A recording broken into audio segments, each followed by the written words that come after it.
Good morning. Today we gather to celebrate the lives of Hugh and Jan Gillilan. As many of you know, Hugh was the minister of this church in the 1960s during some of its most tumultuous and inspiring years. Some of the most tumultuous and inspiring years of this country.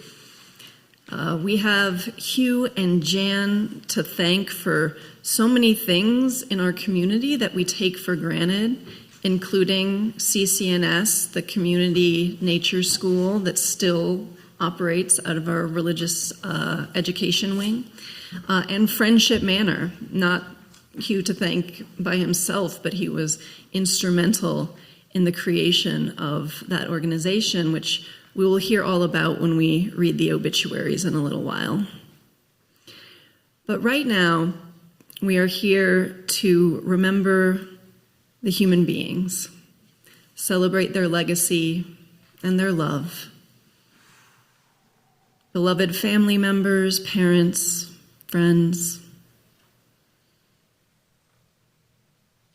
And as Unitarian Universalists, we begin our rituals together by lighting a chalice. Now, this chalice, the flame, represents many things. It represents the fire of our commitment to our faith. It represents a connection with every other Unitarian Universalist congregation in the world. We can imagine all of the flames joining together.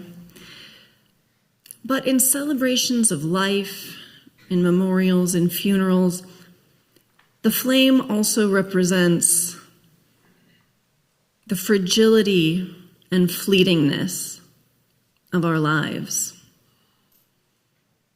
For just as the flame is temporary, so are the flames of our spirits in this world. But also our sage Einstein taught us that energy can never be created or destroyed. It merely changes form. And though the flame goes out, its energy goes on. And so it is with those in our lives. We carry their energy forward. As I light the chalice today, I invite all of us who knew Hugh and Jan to reflect on their lives and how you might carry their energy forward for the rest of your days.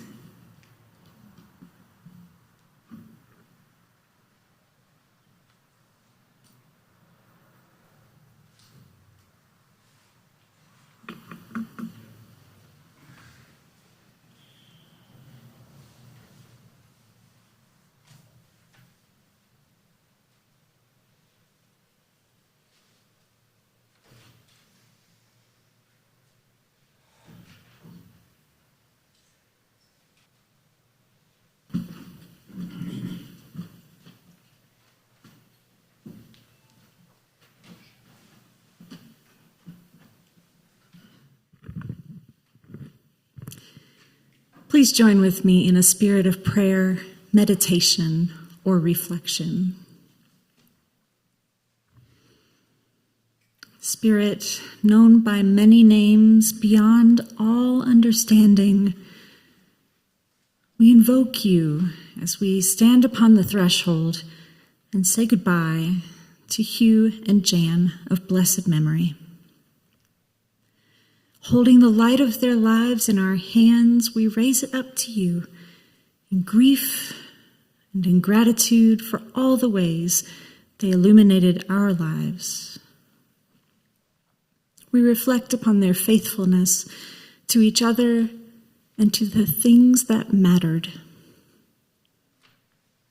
We give thanks for the many gifts of their ministry, the ministry of pulpit, the ministry of person, the ministry of presence. We consider the ways we might carry their example forward, how we might embody the best of them in ourselves and ensure they are not forgotten. Spirit, hold us in your tender care as we do this work, mindful that the empty space left behind in our hearts aches for them, yet releasing them to the rest their souls and bodies have earned. Hold us as we consider our own mortality and whether we can be remembered as kindly or as well with the deeds before us in the time that remains to us. Give us the strength to go forth from this place encouraged, renewed in hope, grateful for these beloved friends and what they meant to us. May it be so.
Janet Louise Corn Gillian. Jan Gillilan died quickly and peacefully on September 5th, 2022, just 5 days shy of her 90th birthday. She was one of those good people you were honored to know. Jan spent her younger years in Detroit, Michigan, and later moved to Athens, Ohio, where she enrolled in Ohio University. She was an accomplished and eager student, earning many scholarship awards and commendations. During a United Nations seminar in Washington, D.C., she recalled her simultaneous awe and abhorrence at observing one of Senator McCarthy's interrogations of a suspected Red witness during his reign of terror. This exposure sparked a lifelong interest in politics and world news, and she never missed voting in an election. Jan spent much of her non-academic college life with a Methodist student organization, where she met her lifelong companion, Hugh Gillilan, while serving cookies at a social event. They married in 1955 and embarked on a series of adventures that eventually resulted in their adopting the Unitarian faith. Jan and Hugh then permanently relocated to Salt Lake City in 1961, when Hugh became the minister of the First Unitarian Church. The church became the source of numerous enduring friendships over the next 60 years. One of Jan's proudest life achievements was organizing the Community Cooperative Nature School, CCNS, in 1962. She said that developing the school's philosophy and involving parents in their children's early socialization was one of the most educational and exciting facets of her own growth as a parent. All 3 of her children and 2 of her grandchildren attended the preschool, which still operates today. In the mid-1970s, inspired by the National Women's Movement, Jan broke with tradition and overhauled her family household. Her husband and children reluctantly found themselves cooking meals, doing family laundry, scrubbing toilets, and taking care of pets according to a 5-way schedule. She also tempered traditional traits in her children, encouraging her daughter to be strong and decisive, and her sons to be gentle and kind. As a former English teacher, she taught her children to write well, scrutinized their school papers, and redlined bad grammar, lazy phrasing, and lackadaisical conclusions. Perhaps with some prescience, she also insisted they become excellent typists, touting the skill as invaluable. Jan was a lifelong, voracious reader and instilled her love of the written word in her children by reading to them, sharing her love of libraries, and encouraging them to explore books with controversial ideas and points of view. She also instilled an early sense of responsibility and compassion for those left behind by society because she felt she had been naive about social justice issues until after her college years. Jan practiced what she preached, supporting many social services and civic organizations with her money and time. Jan never met a baby or small child she did not adore and was visibly excited by them until the very end of her life. She was delighted to become a grandmother and played an active role in raising her 3 grandchildren. Jan earned a Master of Social Work in 1969 and a Doctor of Social Work in 1981 from the University of Utah.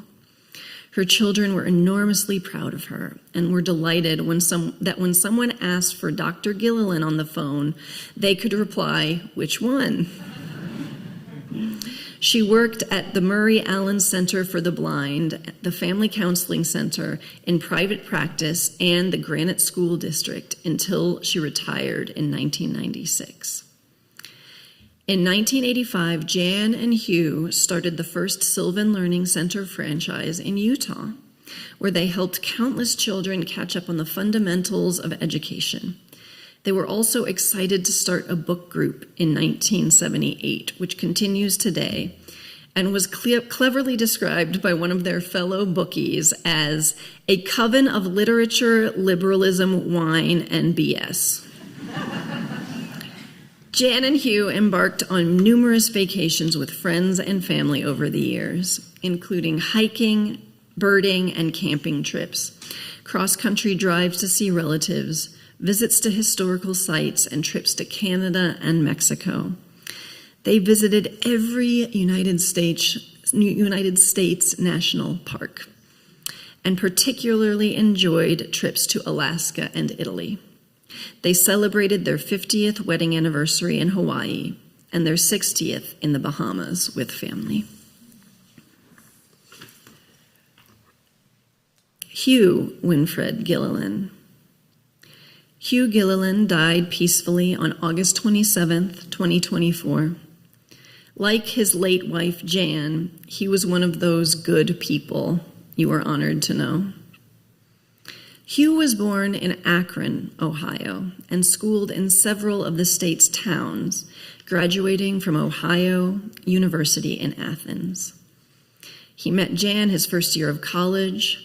While she was serving cookies at a social event, the way to Hugh's heart was always through his stomach. They married in 1955. After college, Hugh obtained a Bachelor of Divinity from Garrett Theological Seminary and a Master of Pastoral Psychology and Counseling from Northwestern University in 1959, both in Evanston, Illinois. He spent his early professional life as an Associate Methodist minister and served churches in Illinois, Wisconsin, and Ohio. By 1961, Hugh and Jan found their religious beliefs to be more in line with the Unitarian faith. They left their Midwestern roots and permanently moved to Salt Lake City, where Hugh became the minister here at First Unitarian Church. Hugh had fallen in love with the West when he worked as a young man in Estes Park, Colorado for a summer, and he had always wanted to explore this area of the country more. Hugh served as the minister of this church from 1961 to 1969 and guided his congregation through a troubled era of the Vietnam War, assassinations, civil rights, and feminist movements, and the rebellion of students nationwide. He shared his hopes and fears from the pulpit with hundreds of sermons addressing the joys and sorrows that reliably beset human beings, which with such innovative titles as Everyone Has Knobby Knees, The Go Away Closer Disease, He Whom a Dream Hath Possessed, and perhaps most importantly, Be of Love a Little More Careful Than of Everything, from a poem by E.E. Cummings. During his years as minister, Hugh also helped Jan found the Community Cooperative Nature School, and he was instrumental in the conception and building of Friendship Manor right over there, one of the first local government-subsidized living communities for seniors. Hugh and Jan remained members of the Unitarian Church for over 60 years. After Hugh left the ministry, he obtained a doctorate of educational psychology with a counseling emphasis at the University of Utah in 1970. He was an assistant professor of psychology and college counselor at Westminster College, as well as a counselor at Granite Mental Health. In 1975, he began a private practice in individual, marriage, and family therapy for 20 years. He had a prominent quote in his office that said, "Who am I if I am not for myself? If I am for myself only, what am I? And if not now, when?" Hugh was a lifelong birder and eagerly added to his life list with many trips throughout the U.S. and Mexico, often with his son David, a fellow birder, and sometimes Jan. He loved his tomato garden and roses and always grew them. He was very handy with tools and built several pieces of small furniture. Hugh is largely responsible for imbuing his wife and children with a love of the outdoors, of hiking and camping. The family enjoyed many camping and hiking trips together and can tell tales about half-cooked potatoes on the fire, reflector oven gingerbread cake with ashes, old-timey camp songs, and the scuffling that always tested Hugh's patience when it came time to pack up equipment and put it away. Hugh's life can perhaps be summed up in his own words. We hope to die in the confidence that we have lived fully and with a reasonable realization of our potentialities. And we would hope that our lasting influence might contribute to the enrichment rather than the disparagement of life, and that we might be remembered as vital persons dearly missed, but with the assurance that our real selves yet abide in memory, in our children, and in countless other ways, in the wondrous manners of the immortality of every person's continuing influence. Hugh and Jan are survived by their daughter Sheryl, sons David and Scott, and their grandchildren Claire, Grace, and Eliza. They are also survived by many nieces and nephews, former daughter-in-law Darcy Tickner, and former son-in-law Thomas Milton. They will be dearly missed.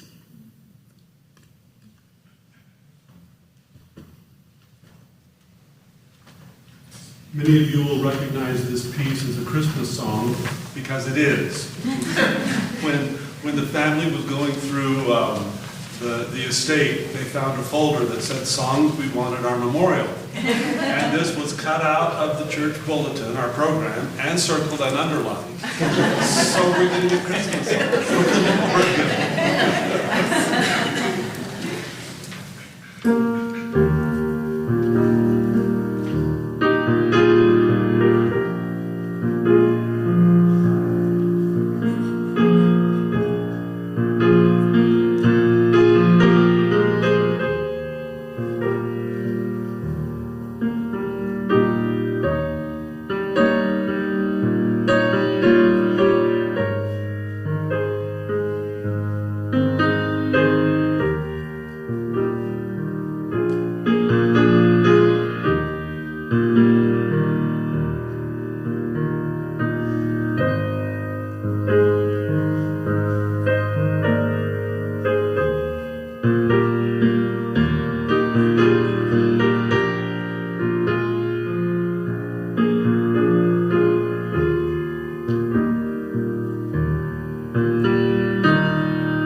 The Path with a Heart, from the Teachings of Don Juan by Carlos Castaneda.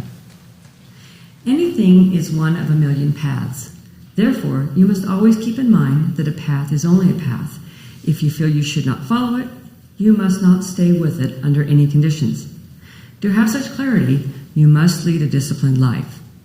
Only then will you know a path is only a path, and there is no affront to oneself or to others in dropping it if that is what your heart tells you to do.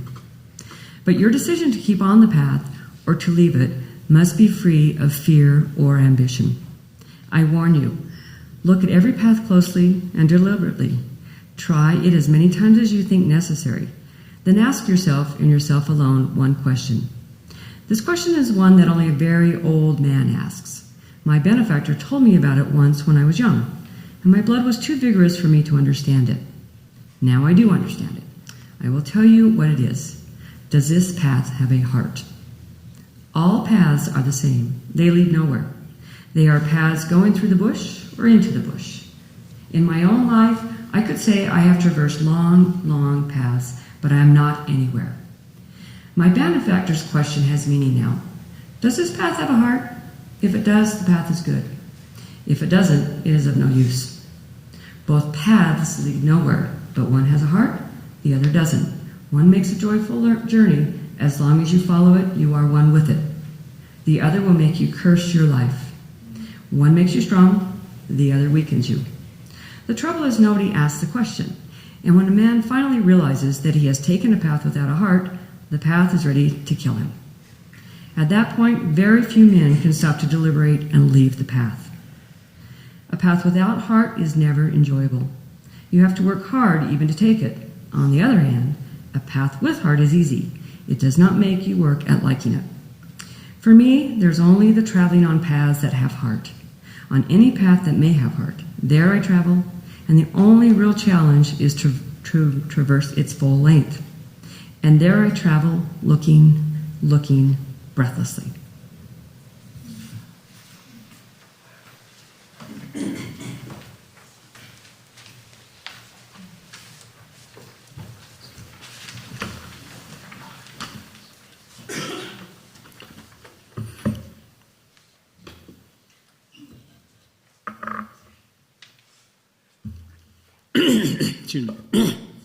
Good morning. My name is Bob Lindsley, and I'm privileged to call myself a friend of Hugh Gillilan and Jan Gillilan for 20 years.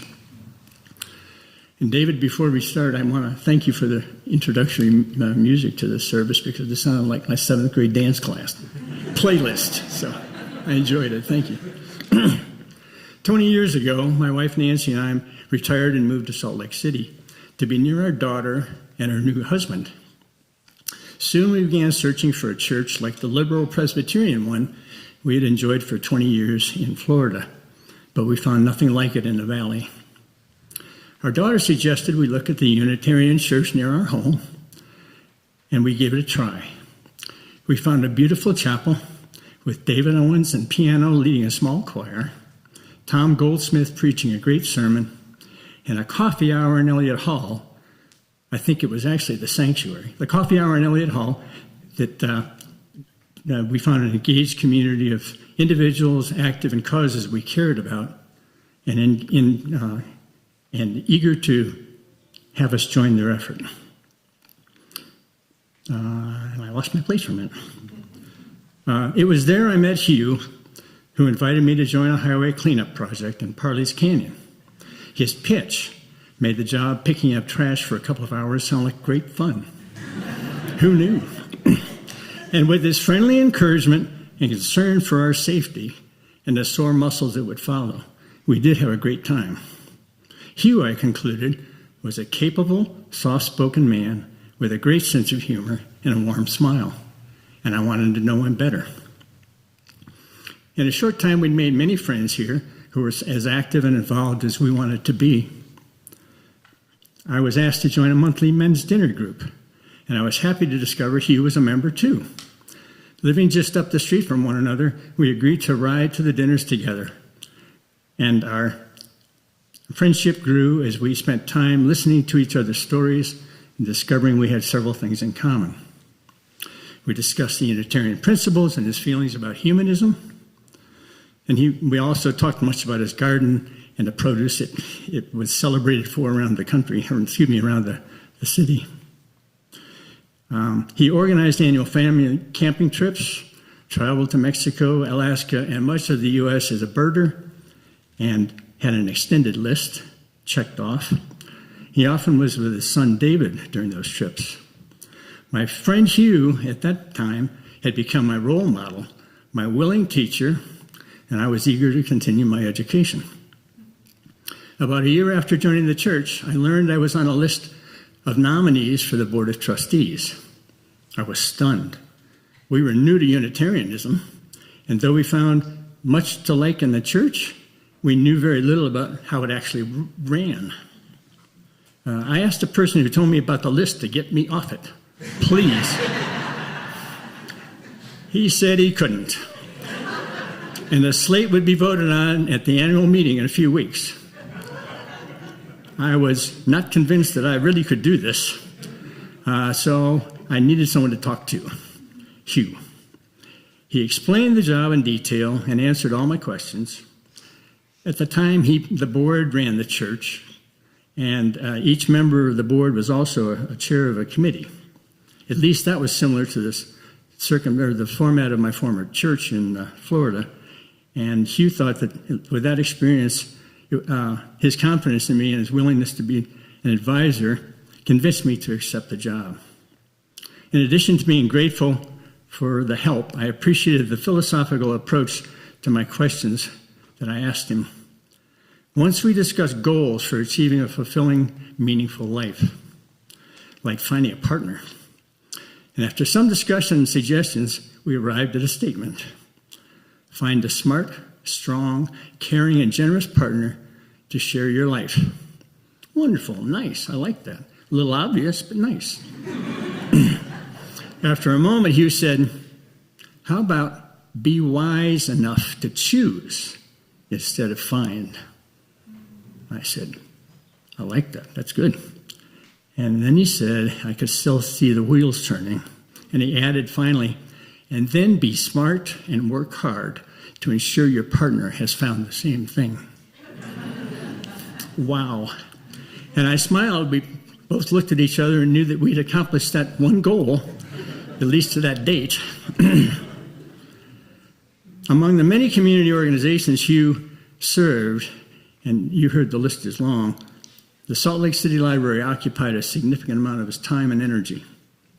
He was chairman of the board during a particularly difficult time, which concluded with the executive director resigning after the board's contentious vote of no confidence. On several occasions, I listened as Hugh sorted through these personnel issues.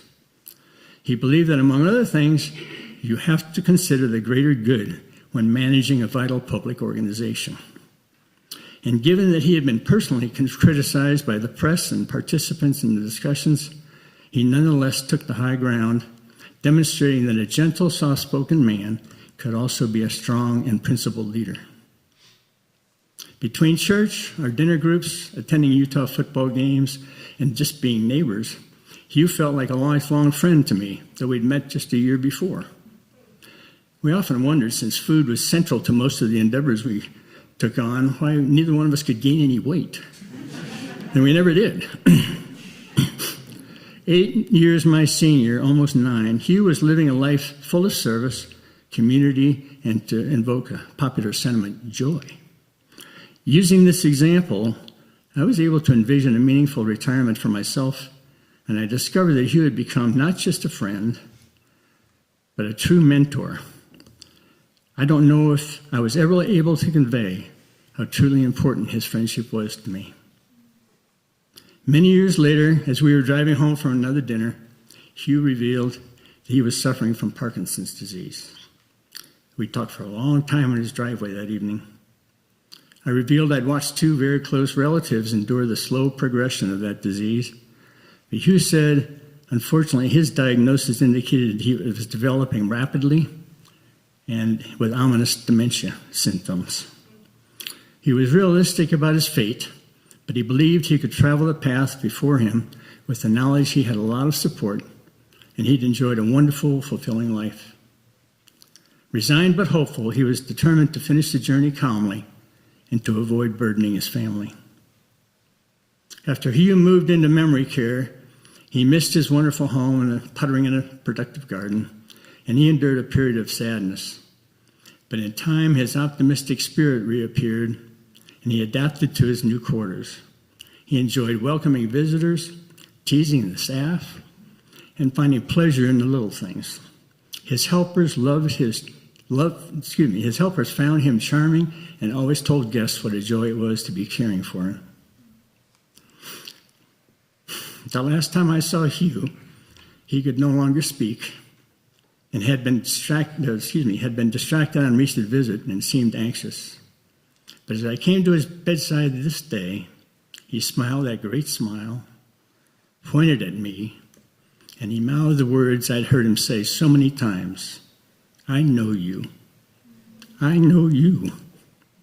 He surely did, that I knew him well and gained so much from his friendship. It is his enduring gift to me. Thank you, Hugh. Rest in peace, my friend. You are indeed still loved and remembered as a vital person dearly missed.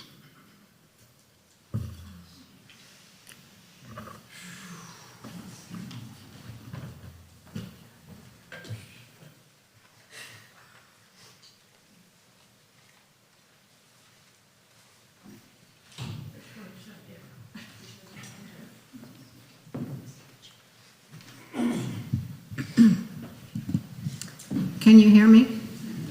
Okay. I'm kind of short.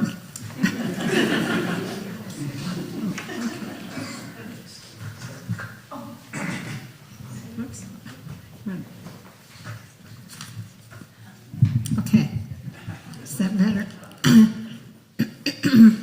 Excuse me. My morning voice. Hugh and Jan Gillilan. What an amazing contribution to our world and humanity. I moved to Salt Lake City in 2005. Soon after I got settled, I joined the Great Salt Lake Audubon Society and went on a bird trip. That is where I met Hugh. He was leading the trip. On that trip, we stopped to eat lunch. Because I was new in town, I was questioned about me. Hugh asked me if I had a church. I told him I was raised Presbyterian, but had not gone to any church for a number of years. I don't remember how many. His response was, "I think you would make a good Unitarian." I took his advice and joined First Unitarian Church.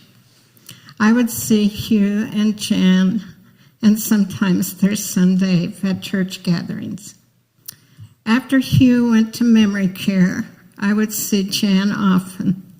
We had good times together, sharing books, laughter, and tears. I met Sheryl with her beautiful artwork. And one day in Legacy Village, their sons, Scott and Dave, sneaked up behind me and gave me a big hug. I am forever thankful for their friendships.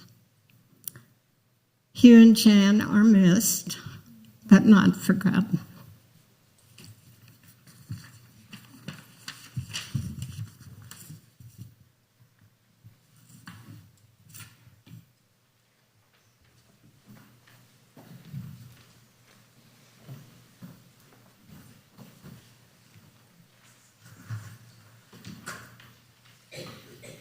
If you have a cell phone, please take this opportunity to silence it.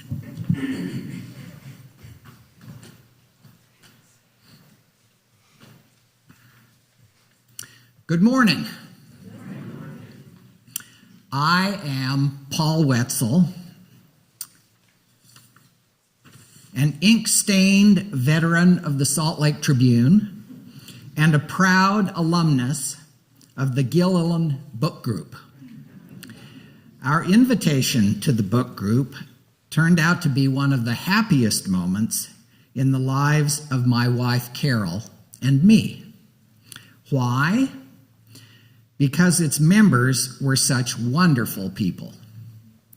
That all began, literally, with Hugh and Jan. They founded the group in 1978. The first book they read was a Utah publishing bombshell, Marilyn Warinsky's Patriarchs and Politics, The Plight of the Mormon Woman. Dare I say it set a tone. Ron and Joyce Spinelli were there from the beginning. So was Tony Larimer.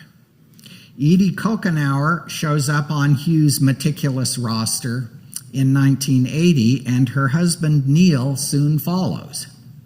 Jim Holbrook was a long-timer as well. Nancy Mielich and Lex Hemphill, my colleagues from the Tribune, were invited to join in 1998. They nominated Carol and me to be one of the group's 4 couples in 2001. Hugh was the scribe who kept a methodical record of who selected each book, when, where the meetings were held. He had a wry smile and a twinkle in his eye. When accompanied by a glance over the top of his glasses, he might ask, "Did you read the book?" Or proclaim, "It's about sex." He also had a shtick about keeping the title of the next book a secret until a dramatic unveiling at the end of the meeting. He gloried in this. He claimed he didn't like fiction, and he often criticized plot points in novels that he thought were unrealistic, but he actually had a wide range of interests. One of his more prophetic choices was The Great Influenza, a book about the 1918 flu epidemic and the advent of modern medicine. Why prophetic? Because Hugh chose it for us to read in 2010, a decade before the COVID pandemic. That's where I first learned of isolation to stop the spread of disease. The second, but by no means secondary, member of the group's dynamic duo was Jan. She was one of the most big-hearted people I have ever known. A clue to her life as a social worker. When she was excited, Jan had a big laugh. You've heard the expression, "that was a hoot"? That hoot was Jan. She often chose novels that explored challenges people face, issues that I never would have imagined. One of her book choices, for example, was Trans Sister Radio, a novel about gender dysphoria and transition. She chose it in 2002 when the issue was just arising in the national consciousness. We were new to the group, and I thought the book an odd choice. Yet our group continued to wrestle with this issue for years, trying to get our heads around it. Dr. Kokenauer, not long before he died, actually came up with a rubric to clarify our thinking about the broad spectrum of human sexuality. By the way, Jan also picked a book in 2017 called Hillbilly Elegy by some guy named J.D. Vance. The book group introduced us to some of the most interesting and thoughtful people we have ever known, and they became our nearest and dearest friends. In all, the group read 367 titles between 1978 and 2022. Besides the books, there were cozy Christmas dinners, including an infamous Christmas goose, field trips to Moab and the Utah Shakespeare Festival, and an expedition to the Hale Center Theater and the Blue Boutique in the Wetzel family minivan. From the first, Hugh and Jan were the glue that held the group together.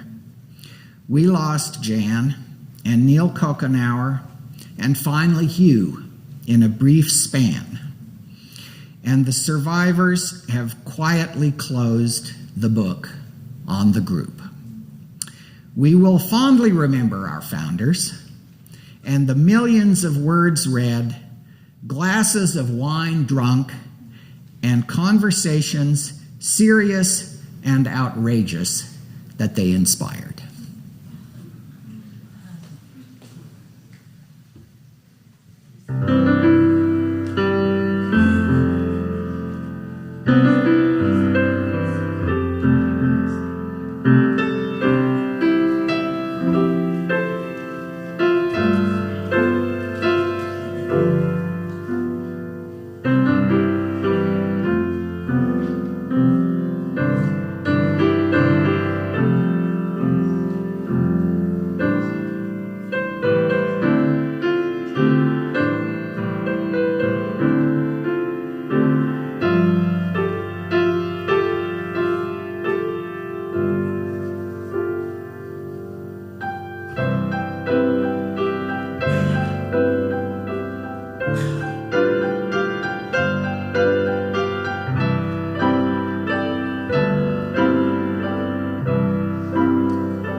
We lucked out at the parent department.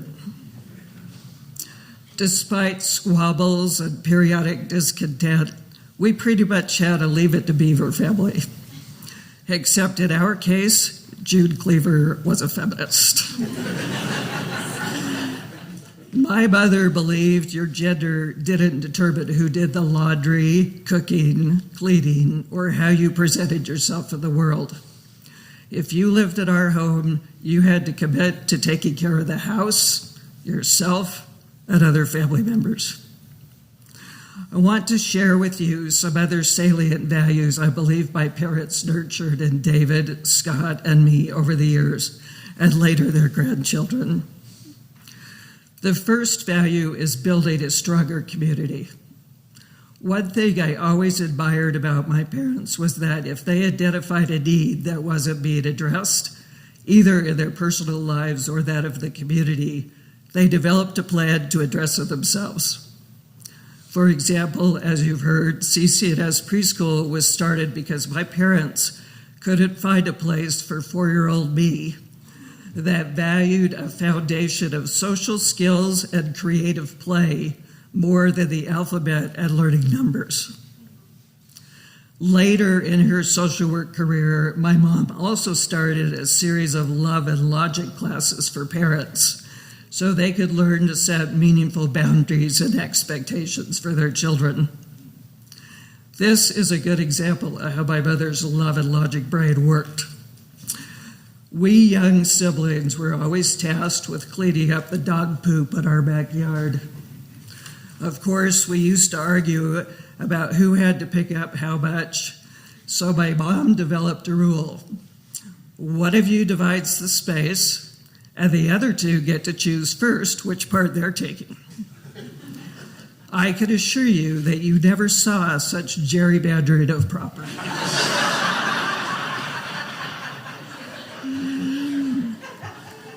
And another example, we all had to take our turns cooking and cleaning, and it used to be set up so that one family member cooked dinner and another one did the dishes. But my mother quickly figured out that the chef could be very liberal with the use of pots and pans to make the meal. So she made a new rule, that the chefs had to clean up after themselves.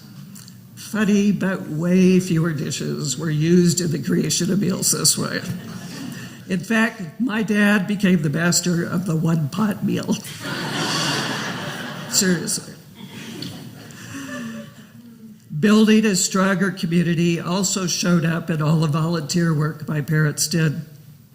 Both of them were active in multiple organizations over the years, believing their skills should be put to good use because a stronger community provides for all its members more generously.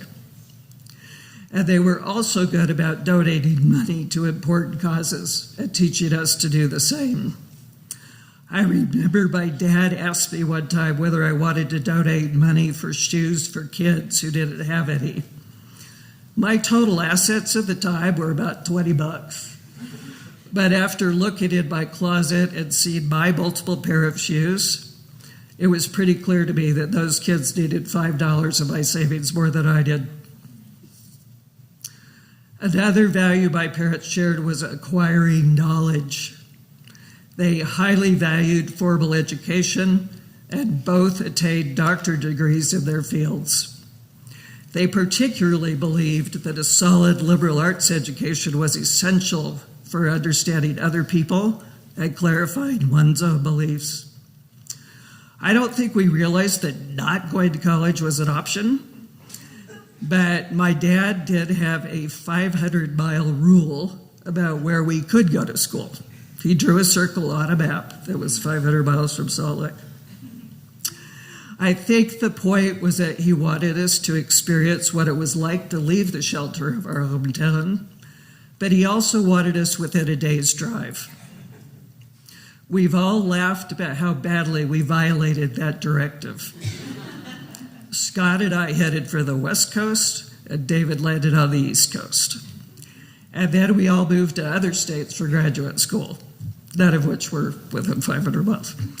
But I think they comforted themselves by knowing we were pursuing our passions. Acquiring knowledge also took the form of encouraging us to read voraciously. We were never restricted in what we could read, and were free to check out whatever books we wanted from the library. And it wasn't a real Christmas if there weren't several books under the tree. My mother did despair at one point that I was going to read Nancy Drew books forever. But she figured that reading itself was more important than what I read. And I'll tell you, if the current Utah banned book list was read when we were students, my parents probably would have bought all the books and insisted we read them so we could cogently identify the threats to our morals.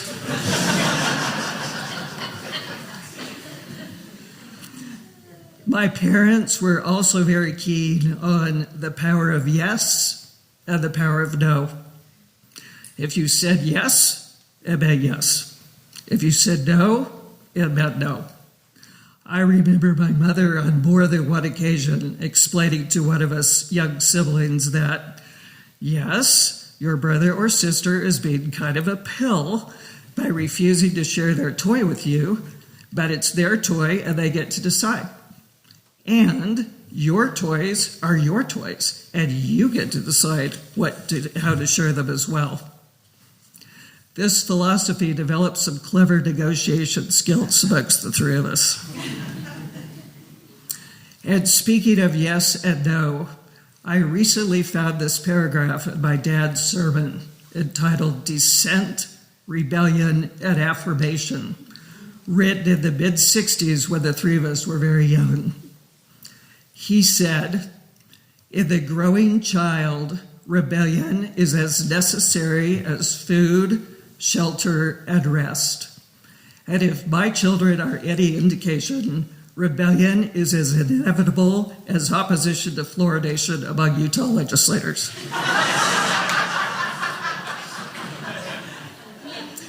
My children, and I assume yours or those you know, just couldn't communicate without the basic word no.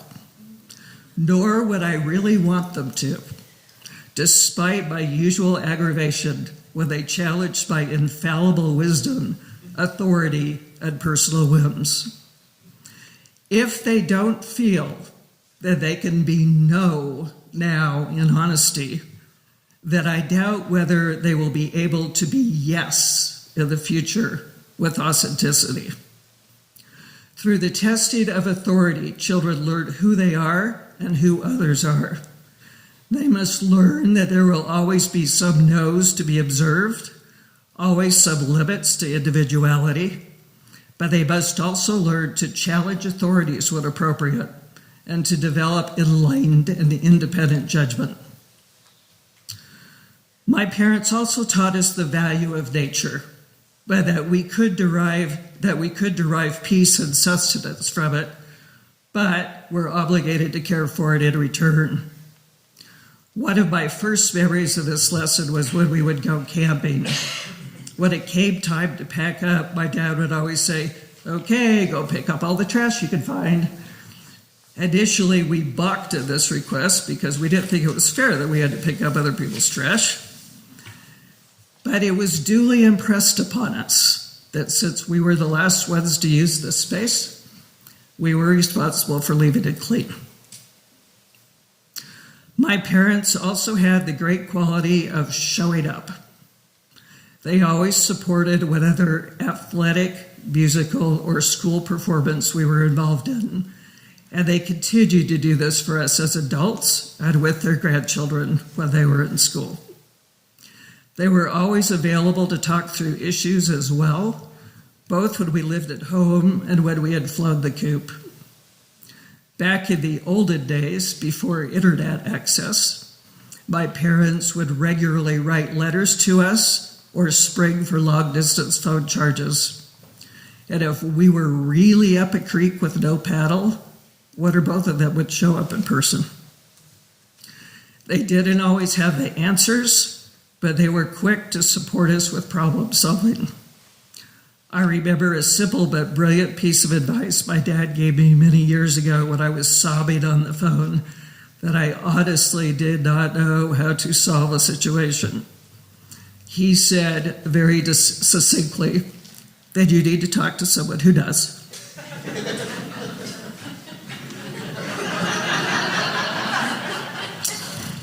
I have called upon this advice many times since, and always to my advantage. So I may be leaving you with the impression that my family was close to perfect, but let me round that out a little. My parents were married for 67 years, and they had some very challenging negotiations during that time as they grew older and their needs changed as individuals and as a couple. We siblings could also go off the rails with each other or one of my parents, which isn't surprising since any long-term relationship takes work and perseverance, especially with family. And these last 5 years have been particularly difficult as my parents' health declined and they experienced dementia. These years have tested our sibling relationships and those with our parents who were not quite our parents. And these last years have tested our commitment to yes and our commitment to no. But in the final analysis, my parents gave us many valuable tools to guide us as we walk and stumble through life. I think their philosophy could pretty much be summed up like this. 1, make sure you're on the path with a heart. 2, enjoy the stunning beauty of the trail, but pick up litter as you go. 3, take lots of books with you, and then leave them for fellow travelers after you've read them. 4, when you come to an intersection, evaluate the possibilities and choose the branch that feels authentic, even if others don't agree with you. 5, when you fall down, ask people for help. 6, when other travelers fall down, give them some help. And finally, your path will come to an end someday.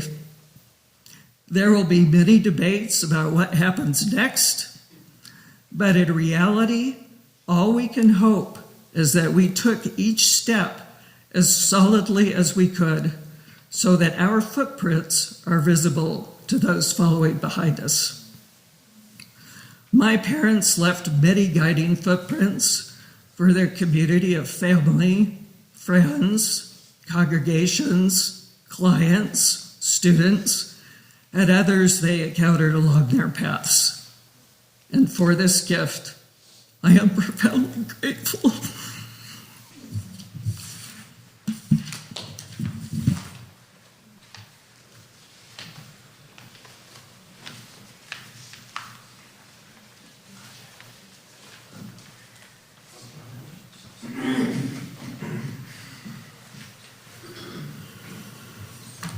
I didn't know I was going to be doing this.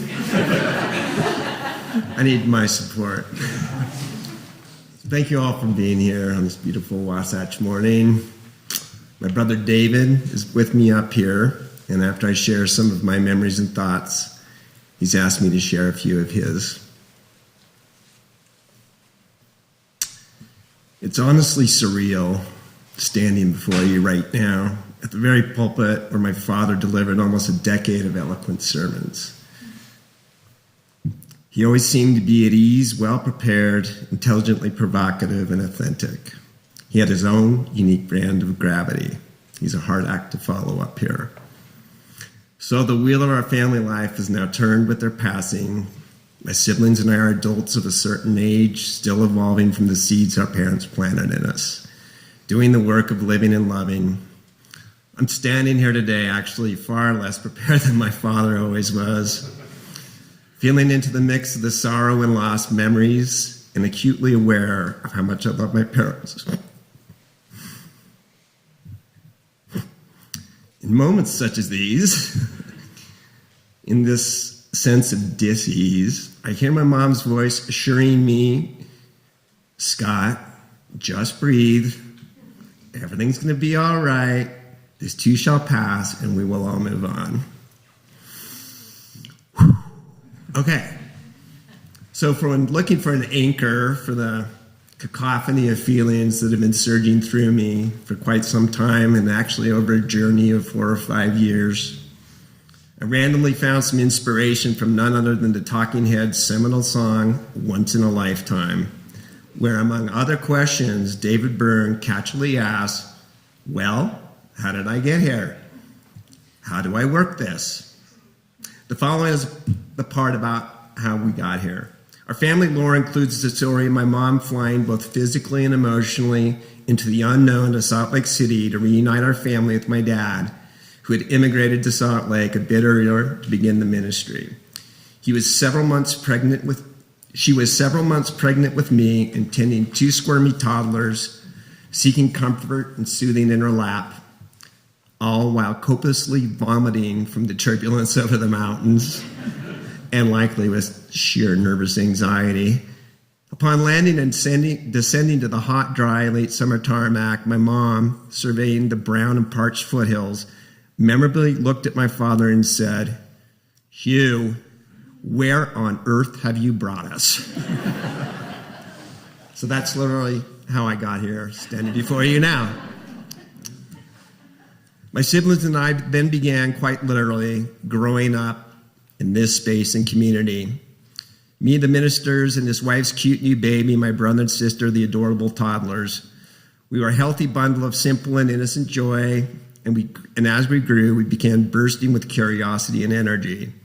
It was happening in a world of Sunday fidgeting, sharing our father and mother with the fellowship, Sunday school, playing hide and seek in this very chapel. I have some great hiding spaces up there. And on non-business Sundays, my dad was busy ministering. Meanwhile, my mom was also very much a fixture in this place, busy next door creating and steering CCNS, a magical bubble where we could just hang out with the other church littles in a fun, nurturing, and safe space. Honestly, preschool is about the best part of being a Unitarian for me. Good job, Mom.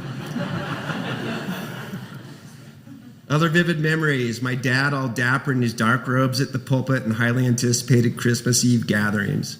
The after-service coffee hour with convivial adult chatter and hum, the background music, shyly hiding behind my mother's skirts in a sea of towering, smiling adults, pestering my father to leave so we could go home and play. The cookie bribes, cookies are a theme, right? The cookie bribes that served to keep us interested, and the sweet church ladies generally fawning all over us kids. It was a safe and wildly interesting place through our young eyes. It was truly a family affair in a swirl of community. My very first community. Whew. Compared to the vibe and diverse community that Salt Lake City is today, outside this community, we inevitably had to integrate with what felt, in retrospect, like a parallel universe where our close, happy, and lily-white family were minorities. Plus this thing called Gentiles, in need of the word, so Jesus could come back and take us to a heavenly Father. We definitely were not normies in this expanded community. Worse, as we grew and entered into the non-Unitarian community of neighbors, playmates, public school teachers, we quickly divined that our gentle and kind, boyish-looking father was apparently the grand wizard of a radical cabal of sketchy and vocal free thinkers who very dangerously opened their church doors to all races, gender affiliation, hippies, and the religiously disillusioned or curious. And God forbid we even welcomed atheists and agnostics. We were basically pebbles dropped into a sea of devout Mormonism, a faith that apparently had very different take than ours and apparently ran the world outside of our church space. Now to how do I work this? Part of the Once in a Lifetime song. How exactly would this all work out for us kids after our parents inoculated us with our dangerously liberal values and being the 1960s while also protesting and advocating for changes in the dominant culture, racial justice, women's rights, and taking on the man, promoting human dignity as a birthright? and the need for social and economic equity, humanism, non-denominational rational inquiry, and social equity. As a little pamphlet out there in the hall says, this is good troublemaking. It worked because of the constant guidance, love, and confidence and support that our parents surrounded us with. The wagons were circled with family and like-minded tribe and gave us a base to begin our explorations. Not that it was all smooth sailing, and when the seas got stormy, our parents were unfailingly there with their parental wisdom and care. They needed that wisdom as Sheryl, David, and I, even as children, all shared the trait of being, well, fairly vocal and eloquent about our forming beliefs, and we could be precociously specific about it. Like asking my playmates about the whole 3 levels of heaven thing in their faith.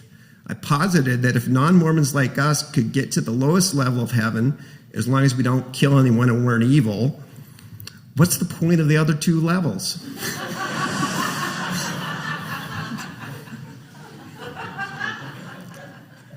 As my LDS playmates' parents started dropping calls to my mom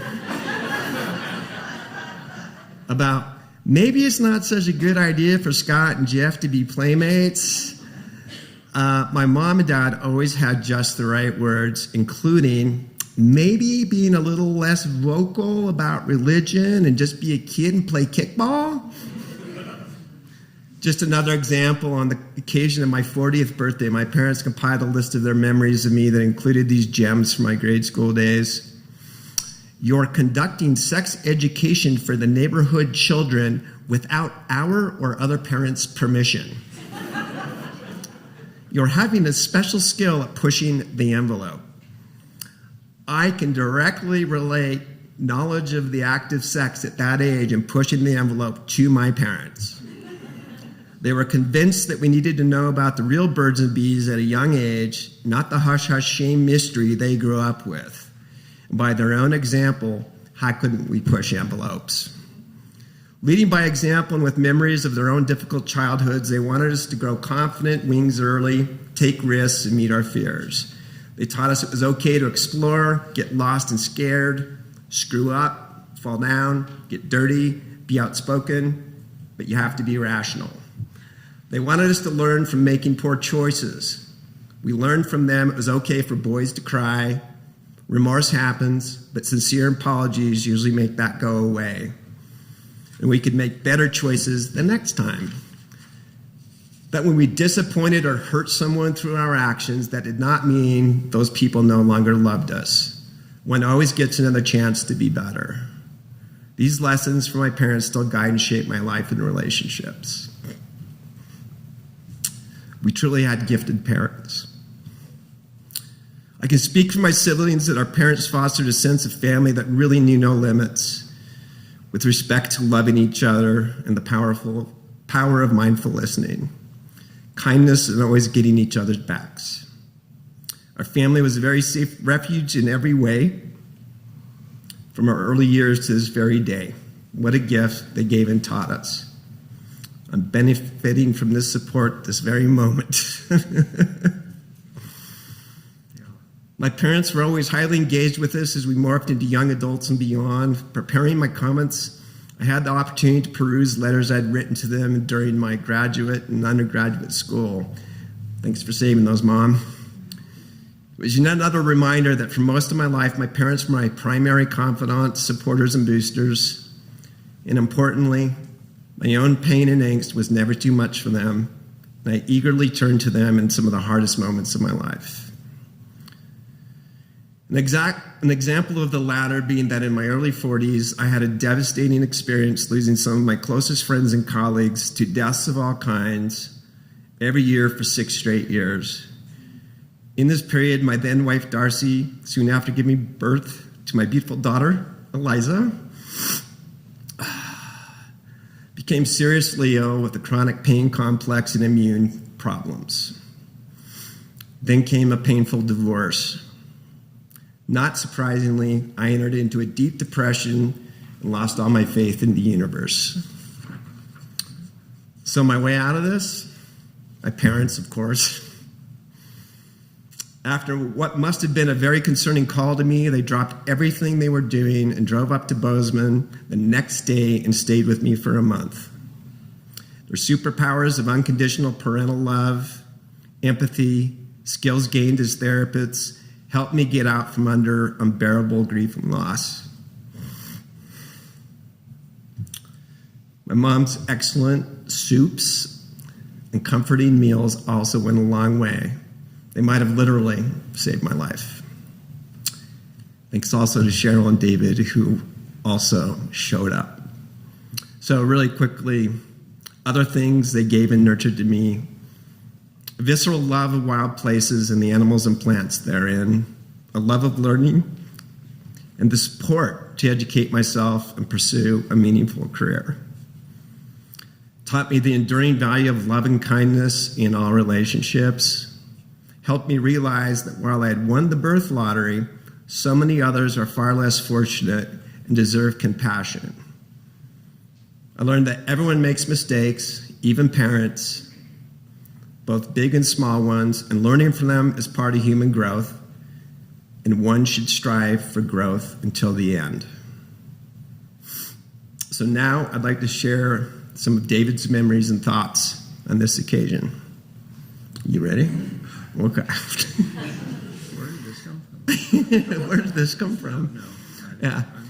David has fond memories from childhood, including our innumerable family camping trips to the desert and mountains, and especially our annual Easter pilgrimage to Zion National Park, a place we all loved.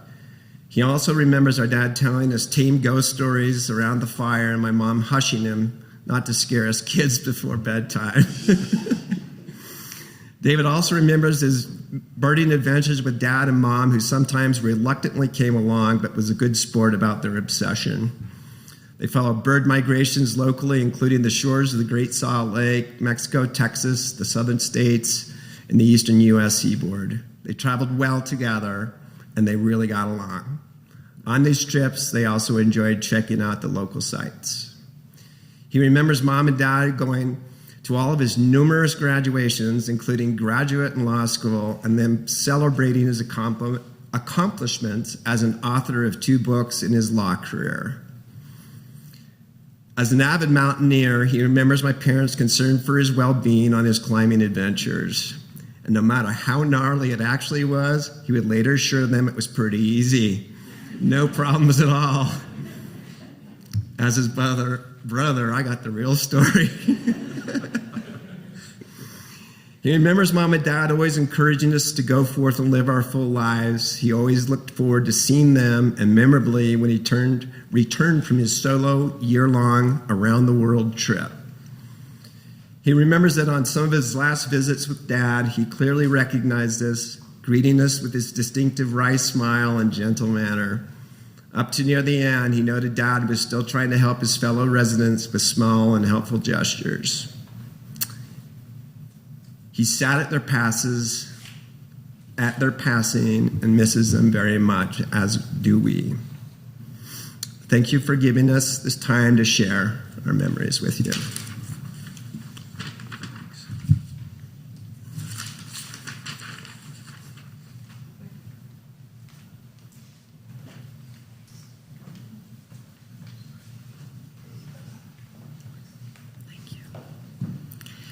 We will now open up the floor for brief remembrances from other family and friends. You're welcome to use either pulpit.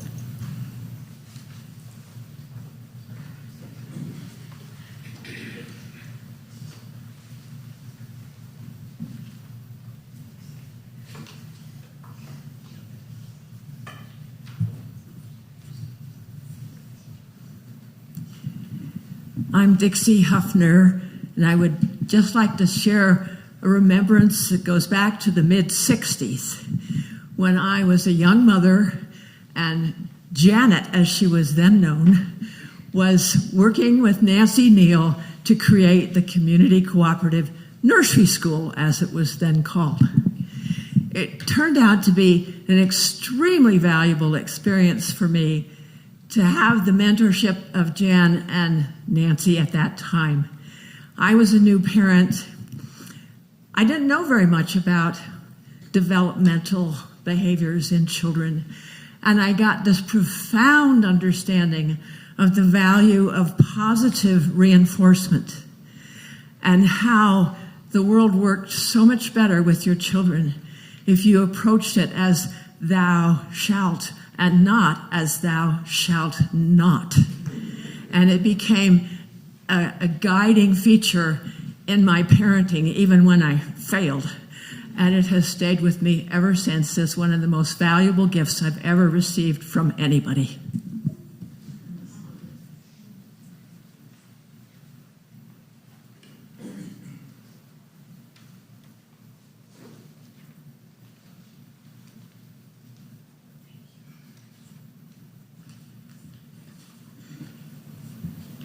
I see many people from a long way back. And I would like to just say a very short piece about what it was like to sit in the congregation when Hugh gave a sermon. This started from the time I was 14 years old. I would sit on the front row with my rowdy, liberal, religious youth friends, and we were terrible. We were rude and disrespectful, callow youth. But that didn't bother Hugh. And pretty soon, we were listening. And Hugh spoke with rationality, eloquence, a tradition rooted in transcendentalism. And we didn't know it, but this was our first beginning of religious education. Hugh would write a sermon that did not include anything to do with anything other than the natural world. And he once wrote a sermon called The Eternal Now. And I wish I had that sermon, because he used to leave piles of his sermons out on the table, and he would sell them for 10 cents a piece. If anybody sees that sermon, The Eternal Now, that is pretty much what Hugh was about. He was a man who was totally rational, and he didn't resort to words like holy, divine. And his sermons, as I remember, never slipped out of a rational register to even include the word God. But his face was filled with light. Thank you.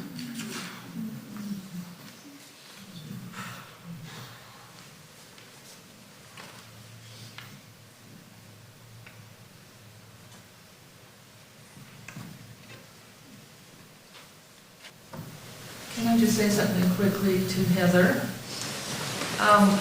We didn't have to pay 10 cents for those sermons. We lived in Orem, and my mother subscribed, and we would get up here as often as we could, but we got them in the mail. They were mailed to us. I think they were on 8.5 by 14-inch paper. And I ran across those recently. You don't need to think I can remember where I put them back. But it's time for another cleaning, and I will look for them. And I would be happy to share them, because they were wonderful. I'd like to say that, I'm sorry, I'm really emotional. And Heather, my mother collected everything the church had and is in the university. It's in the university. So if they saved those when she was head of the history department, or what would be history committee, they're there. My mother co-wrote the 100-year history of the Unitarian Church. And I was, as Darlene became, I did circle suppers. I don't know for how many years, but Hugh and Jan gave a circle supper. And I went to theirs. I usually had 3 or 4 going a month, but not every week. Okay. And you answered, I think it was Scott, somebody, maybe it was Cheryl. I was kind of surprised when I went to Hugh and Jan's house And they had soup. And I'm thinking, soup? I mean, but it was so good. So now all that's in my refrigerator are soups. The other quick thing, and David Owens, I don't know if you know this, but this one by Lorin Wheelwright. Do you know Lorin Wheelwright? No. Well, he was the father of my piano teacher. And he had Wheelwright printing down on West Temple at the time. And I fell over a mat down there and passed out when I was like in the 6th grade. But Sylvia Wheelwright used to come to my home to teach piano lessons. And she and my mother became very good friends. She was 10 years older than me and 10 years younger than my mother. I know it was 20 when she died. So, Hugh, if all of you have not been to Hugh and Jan's house, unfortunately, they never asked me to the book club. I would love to, but it was, you know, a small, well, bigger than my house, kind of a small bungalow, and it was so inviting. And there are bird feeders out in the backyard. I was there several times, not too many. And it was just so cozy. You just didn't want to leave. You felt like you were in Norman Rockwell painting. And I've seen most of his paintings, because I've been to Stockbridge, but many times. But at any rate, I asked Hugh to do my son's wedding in his church. He had never done any kind of a service since he left the school. But when he gave a sermon, a humanist answer to Tom Goldsmith's sermon, my heart, Hugh, can't you do this once a month, once a year, once anything? Give us some more of this. Because my parents joined this church. I was 13, 1959, but they were right out of the Mormon church. And the week that they stopped, they came here. So in 61, 2 years later, Hugh came. I was off in Germany. I mean, I didn't come back, but I heard it. But I don't remember seeing it. But this church really just provided a place for so many people that didn't have a place. It always has, it always does, and it still does. Thank you. Thank you, Sheryl, for your beautiful paintings you've had up here sometimes. I thought I'd talk a minute about a few you probably never knew. That was the illicit side. I met Hugh when I first started going to the humanist meetings here in Elliott Hall. He was already a member and involved, but him and me and Rolf Kay and Phil Weinreiter and a couple others, we started a Nicolani Poker Club. Part of that. And it's probably one of the few things somebody like me could school him in. One being a pair, 2 pair, 3 of a kind, that sort of thing. So we had a lot of fun over several years until he started noticing his problems, decided to quit. He was the first to quit, and we kept on for a few years. But during those times, he came to my apartment and we rode together to the poker club, and so we had some minutes to talk.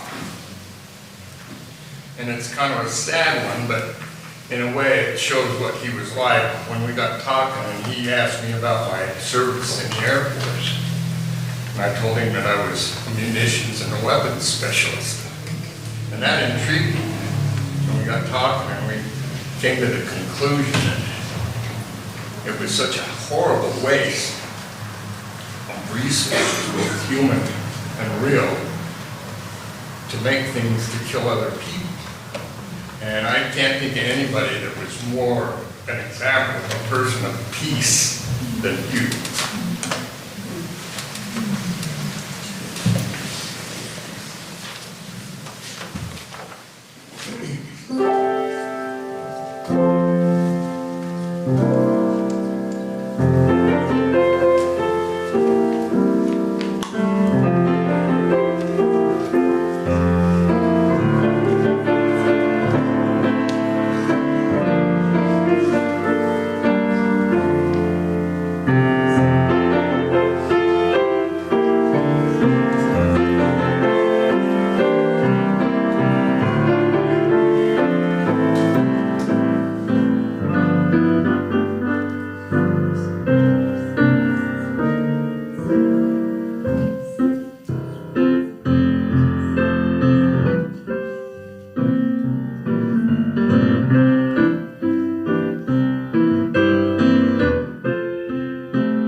My friends,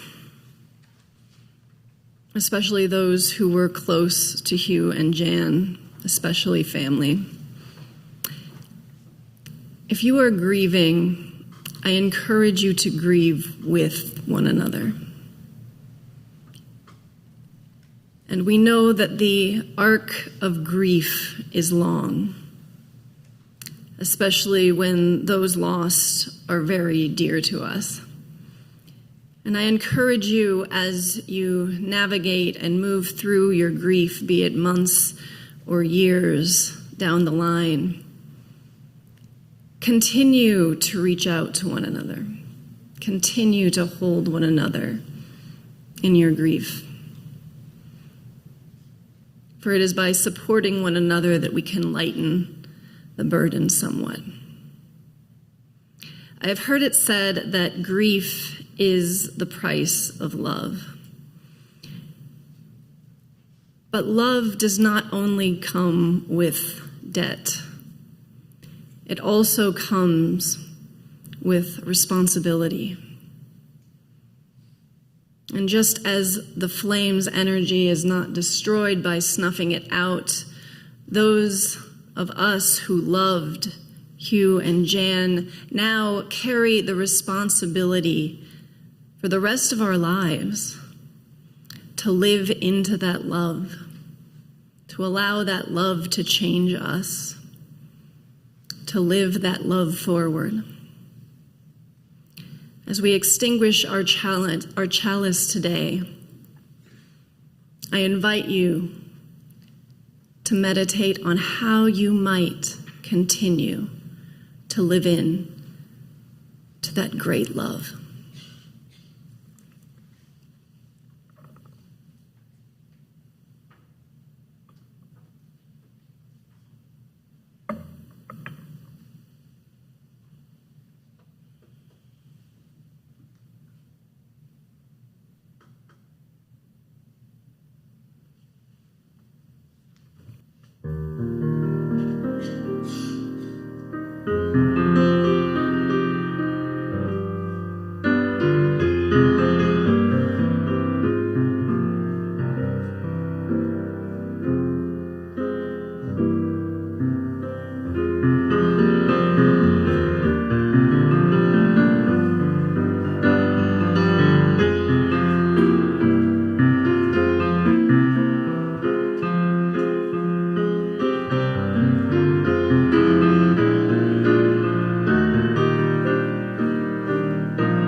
Thank you.